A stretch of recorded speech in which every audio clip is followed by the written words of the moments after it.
and welcome here to TalkFCB, and welcome back to the channel here today, guys, where it is another Monday where we are safely sitting at the top of the table. And isn't it fantastic here? Today we're going to be talking more about Barca's win over Girona by 4-1. But of course, guys, there are also injury updates that we have to cover. We're going to be talking about Dani Olmo's injury, which is not looking good. We're also going to be talking, though, about Frenkie de Jong, which is much more positive, along with news as well on Pedri, who shared a really nice moment yesterday with Hansi Flick, and the two of them have spoken about each other, and really nice quotes indeed. It is all on the way. So come on, and let's do this. But we must begin with the incredible super thanks support coming in on the channel right now. Great support from the USA here, watching on the way to work. Another one here from Princeton University, and more support from Connor, who's actually studying sports management at college right now. And we've even got people on the channel here who've shown such great support that their girlfriend knows the intro on TalkFCB. I mean, if your wives and girlfriends, guys, are aware of the channel, I mean, that is extraordinary. You cannot ask for more dedication than that. And I want to give a big shout out here to Gabby on her birthday. You've got to keep this man around. Take that from me. He is a keeper. But indeed, guys, what we must kick off by talking about today is the pressing at Barcelona, because I think that's the one thing that actually impressed all of us most yesterday. Of course, there were some absolutely phenomenal goals. It was another great display from Barca, but the pressing, especially off the back here of an international break, it was extraordinary, because we were all a bit concerned that maybe Barca could make a sluggish start. You know, would we come back with the same tempo, the same rhythm, the same hunger that we saw before the break? Maybe we wouldn't be as focused. Well, there was no danger of that under Hansi Flick, because before the game even started yesterday, guys, it was clear what was going to happen, because right before the game, Flick was actually asked there, is this the best moment for the team right now? Are you feeling really good because of the start you've had to the season? Do you know what Flick said? He said, no, that's in the past. He said, now we're starting a new era here, and already there, the slate was wiped clean. It was almost as though everything we've done before the break, yeah, it was great, but it's gone now. It's irrelevant here today. It means nothing. What we have to do now is go out there and prove ourselves all over again. And that was the kind of performance that we saw. The players there took nothing for granted. They worked just as hard as they ever have this season. And just have a look at this right here, guys. This was after the first half of yesterday's game. Look at the average position of Girona's players. They are camped in their own half, and they were forced to be that way. They were penned in. They could not get out.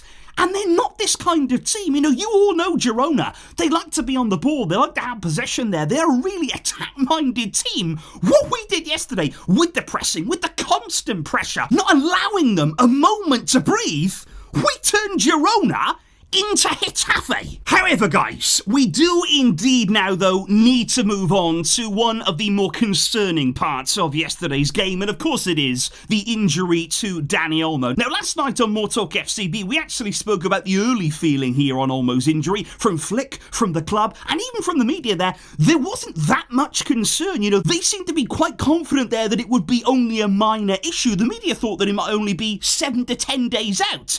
But after further tests were done this morning, unfortunately, as is so often the case at Barca, it ends up being worse than we all expected. And Dani Olmo here has suffered a right hamstring injury, and he is expected to be sidelined for 4 to 5 weeks of action there. And that is official news confirmed from the club. Olmo is expected to miss 4 to 5 weeks with the injury that he sustained yesterday. And that right there, it's a massive blow. You know, that really hurts. When I woke up and saw the news here today, I was absolutely gutted there. I wasn't expecting that at all. I honestly don't believe the club was either. So it really was a bit of a shock. And the problem right now, especially for Barca, is that with so many games that we have in such a short space of time, this actually means Olmo is going to miss a significant amount of matches, at least 6 of them he is now ruled out for. You can see right here, Monaco away, he is definitely out. Villarreal away, he is gone for that as well. Getafe, Osasuna, Young Boys and Alaves.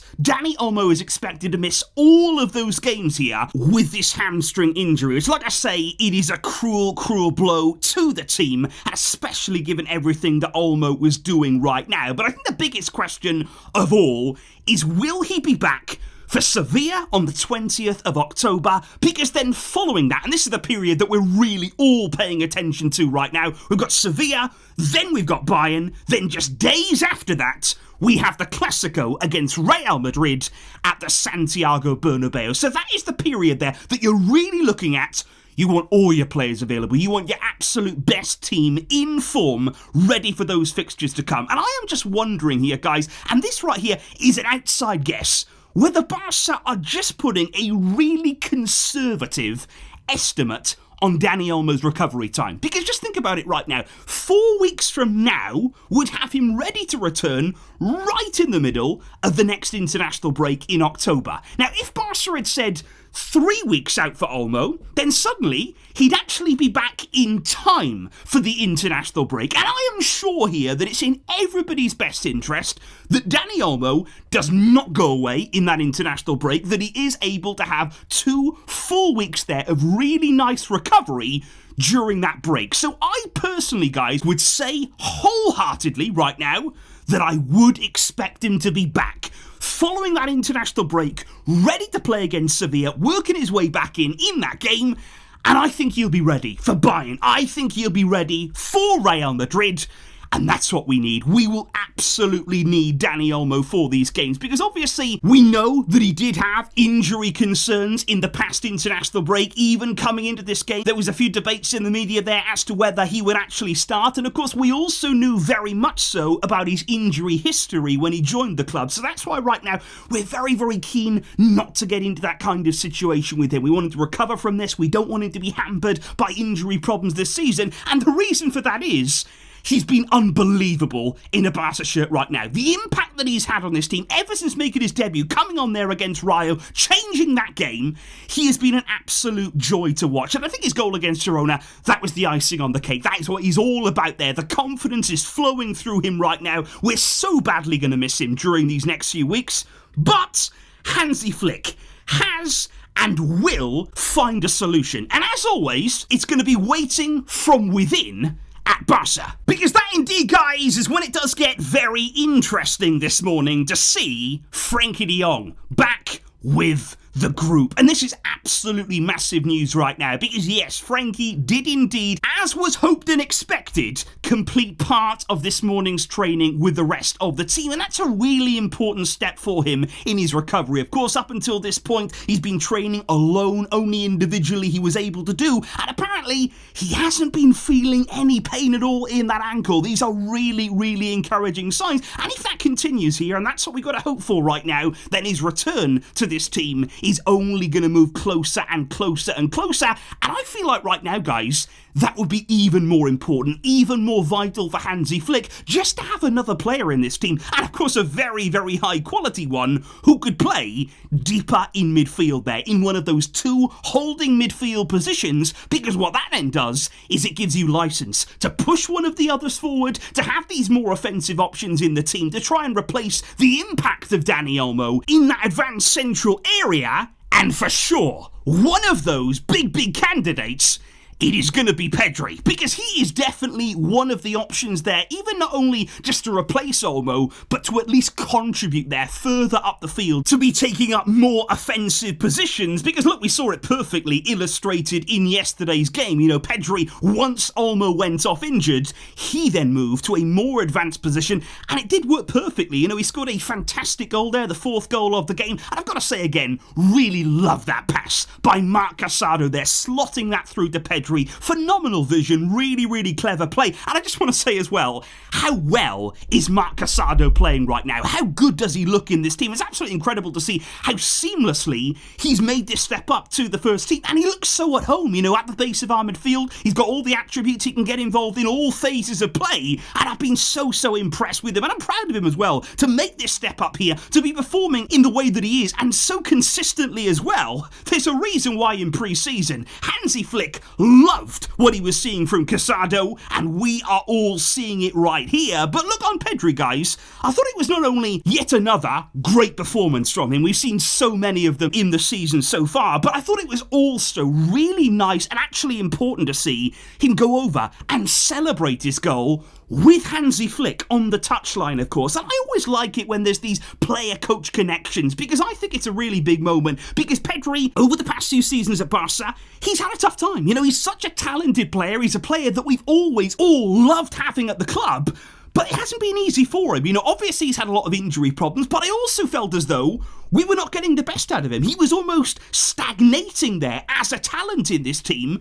And I think Flick has brought him back here. I think we're seeing an absolutely fantastic relationship between Pedri and between Hansi Flick. He is definitely maximising that Pedri potential. And when Pedri was actually asked about Flick and the instructions that he gave the team ahead of this game, he did say, "We knew we had to start well. In other years, we did not." And that is what the coach told us, to start very strong indeed in this game and indeed for the season, because he told us how important it is to win the first 2 league games. That's how you win league titles, when you get a good points advantage at the start of the season.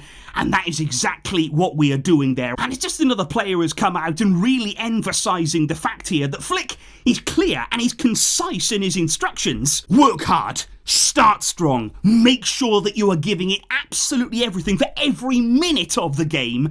And this is exactly what the players are doing every single match. And Flick, of course, though, he's got personality too. Gets on really well with the players. He actually said after the game there that on Pedri celebrating the goal with him, hey, if he wants to play, he better celebrate with me after scoring every goal that he does there. So Flick having a bit of a joke with Pedri. But like I say, great to see those two having a good relationship. And I also thought yesterday, guys, interesting to see what Flick had to say when he was asked about VAR and actually his experience of La Liga referees during his time at the club so far. He said the referees are good, but I focus on my team. He said if something happens, you've got VAR, you've got the video refereeing there to clear it up.